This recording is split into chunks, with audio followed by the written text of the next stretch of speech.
Baik, selamat pagi. Saya atas nama Itwinda Juni Alvinita Jasmara, kelas 2019D. Di sini saya akan mempresentasikan proposal saya dengan judul Analisis Upaya Guru dalam Mengatasi Kesulitan Belajar Siswa di Tengah Pandemi COVID-19 di Sekolah Dasar.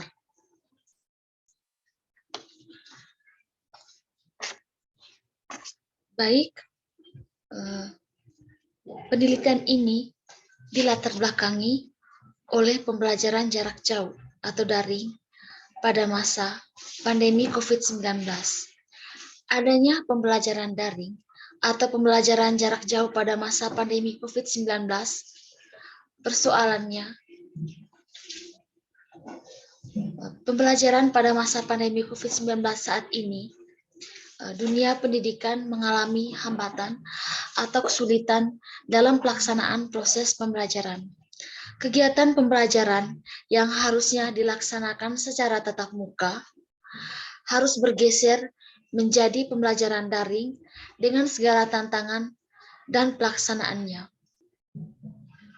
Pembelajaran yang dilakukan secara daring dapat menyebabkan hasil pembelajaran yang kurang efisien, sehingga siswa atau peserta didik kurang memahami dengan materi yang diberikan oleh guru. Maka di sini upaya guru dalam mengatasi kesulitan belajar siswa yang berlangsung secara daring, yaitu guru dapat mengoptimalkan pembelajaran dengan baik dengan menyiapkan model pembelajaran dan berbagai media pembelajaran yang dapat meningkatkan pembelajaran siswa selama masa pandemi COVID-19. Jadi yang perlu dianalisis masalahnya adalah apa saja kesulitan belajar siswa dan bagaimana upaya yang dilakukan guru dalam mengatasi kesulitan belajar siswa sendiri. Di sini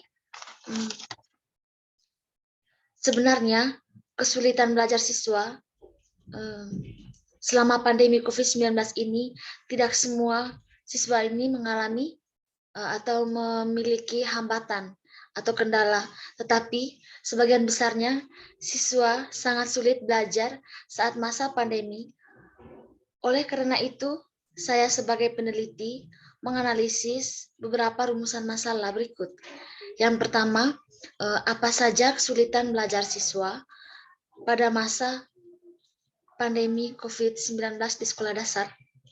Yang kedua, bagaimana upaya yang dilakukan oleh guru dalam mengatasi kesulitan belajar siswa selama masa pandemi COVID-19 di sekolah dasar.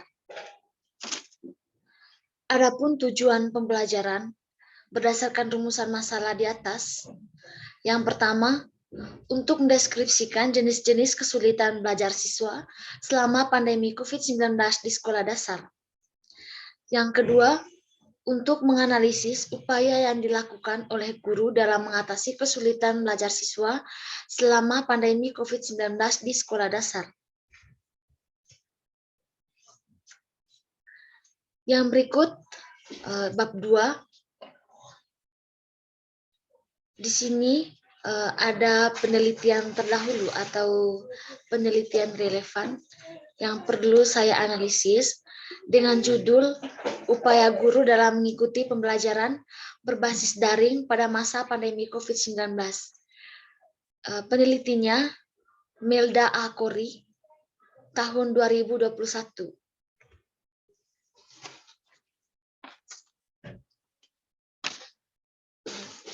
Jadi, di sini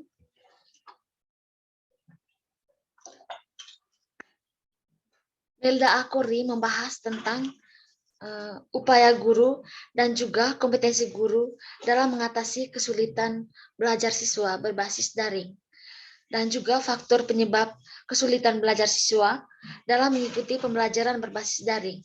Dengan menggunakan pendekatan kualitatif, peneliti ini mengambil kesimpulan bahwa upaya guru dalam mengikuti pembelajaran berbasis daring pada masa pandemi COVID-19 mengadakan pertemuan dengan siswa 3 kali dalam seminggu, memberikan dorongan atau motivasi, dan bekerja sama dengan orang tua,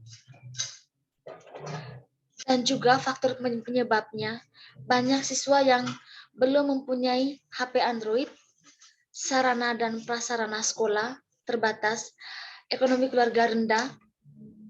Jadi kira-kira itu saja gambaran penelitian yang dilakukan oleh Melda Akori. Yang berikut, di sini juga penelitian relevan dengan penelitian sekarang yang saya ambil memiliki persamaan. Persamaannya yaitu upaya guru dalam mengatasi kesulitan belajar anak. Jadi persamaannya memiliki variabel yang sama, yaitu berbasis daring. Namun perbedaannya penelitian yang dilakukan oleh Melda Akori ini, dia fokusnya pada fenomena pembelajaran daring.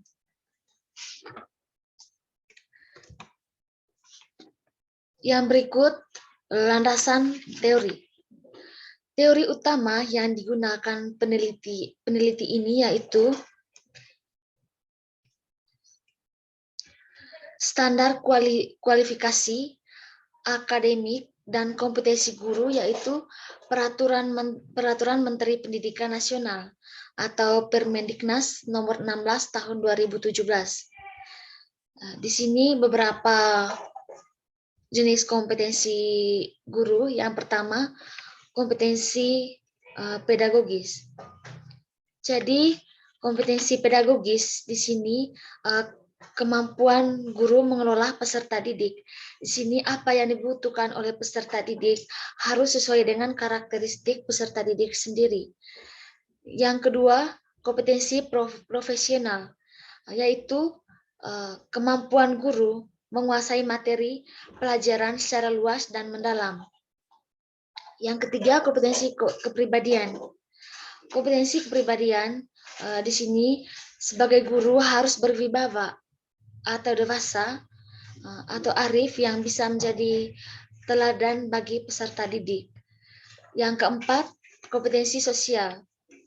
Di sini guru harus memiliki kemampuan untuk bisa berkomunikasi dengan masyarakat, baik dengan tenaga kerja maupun tenaga kependidikan.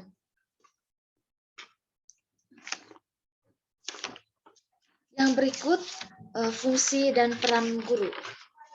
Yang pertama, guru sebagai perancang. Di sini guru harus bisa menyusun kegiatan kesiswaan dan juga menyusun sarana dan prasarana sekolah. Yang kedua, guru sebagai penggerak. Nah, di sini guru harus bisa mendorong sistem organisasi yang ada di sekolah masing-masing. Yang ketiga, guru sebagai evaluator. Nah, di sini guru harus melaksanakan evaluasi penilaian dalam sistem sekolah. Yang keempat, guru sebagai motivator. Nah, yaitu motivasi penentu keberhasilan peserta didik. Jadi di sini guru harus memberikan motivasi kepada siswa agar siswa itu lebih efektif dalam mengikuti pembelajaran. Yang berikut bab 3. Di sini ada jenis penelitian. Nah, dalam penelitian ini, peneliti menggunakan jenis penelitian lapangan atau kualitatif, yaitu penelitian yang mengharuskan peneliti itu terjun langsung ke lapangan untuk melakukan penelitian. Penulis memilih penelitian kualitatif ini karena penelitian kualitatif dapat dengan mudah membantu peneliti untuk menggali informasi yang lebih dalam terkait suatu topik penelitian yang nantinya informasinya dapat digunakan untuk menentukan tujuan penelitian. Nah, penelitian kualitatif tidak terlalu fokus kepada angka atau nilai dalam pengukuran variabelnya. Penelitian kualitatif tidak melakukan suatu pengujian menggunakan metode statistik, bersifat elaborasi dengan tidak bergantung pada pengukuran numerik dan lebih tidak terstruktur dibandingkan penelitian kuantitatif. Yang berikut, waktu dan tempat penelitian. Waktu penelitian ini dilaksanakan pada tanggal 5 November 2022 sampai 5 Desember 2022. Jadi penelitian ini dilaksanakan di SDK Walengga, terletak di Kecamatan Kotokomba, Kabupaten Manggarai Timur. Yang berikut data dan sumber datanya.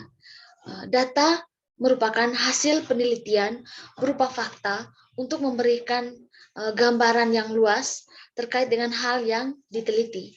Berkaitan dengan data ini, jadi data yang diambil oleh peneliti yaitu cara guru dalam mengatasi kesulitan belajar anak pada masa pandemi COVID-19. Sedangkan sumber datanya yaitu sumber data primer.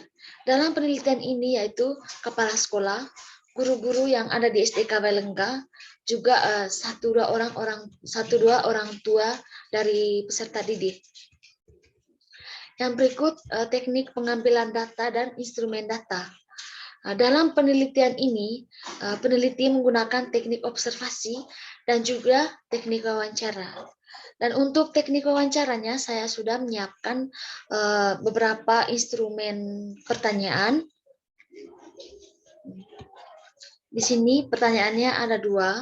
Yang pertama, apa saja kesulitan belajar siswa selama pandemi COVID-19 di sekolah dasar? Yang kedua, bagaimana upaya yang dilakukan oleh guru dalam mengatasi kesulitan belajar siswa pada masa pandemi COVID-19 di sekolah dasar? Yang berikut untuk teknik analisis data, adapun teknik analisis data yang digunakan oleh peneliti dalam penelitian ini adalah teknik analisis data kualitatif. Di sini oleh Miles dan Huberman yang terdiri atas 3 tahap, yaitu yang pertama, tahap reduksi data. Jadi pada tahap ini, peneliti akan merangkum hasil wawancara dengan subjek atau narasumber yang telah dilakukan sebelumnya. Kemudian memilih data-data atau informasi yang sesuai dengan apa yang peneliti cari atau berdasarkan rumusan masalah yang telah ditentukan oleh peneliti. Jadi di sini peneliti mengambil saja poin-poin yang penting. Jika hasil wawancaranya tidak sesuai, maka itu akan dibuang. Jadi yang ambil itu yang sesuai saja. Yang berikut penyajian data bisa disajikan dalam bentuk uraian singkat, hubungan antar kategori dan sejenisnya. Pada langkah menganalisis ini, peneliti menganalisis data dalam bentuk uraian singkat atau berupa teks naratif. Jadi yang penting itu yang saya sajikan. Jadi yang tidak perlu dimuat dalam penyajian data ini. Yang berikut penarikan kesimpulan. Dari teknik pengumpulan data, mulai dari tahap reduksi sampai penyajian data atau display data, peneliti mengambil kesimpulan sementara bahwa memilih data-data atau informasi-informasi sesuai dengan apa yang peneliti cari atau berdasarkan rumusan masalah yang telah ditentukan oleh peneliti, dan pada tahap display data atau penyajian data bisa disajikan dalam bentuk uraian singkat, bagan, atau hubungan antar kategori dan sejenisnya. Baik, itu saja presentasi saya hari ini. Saya mengucapkan terima kasih kepada Ibu dan juga teman-teman. Semoga presentasi proposal ini bisa bermanfaat, dan apabila ada hal atau masukan saya persilahkan. Sekian dan terima kasih.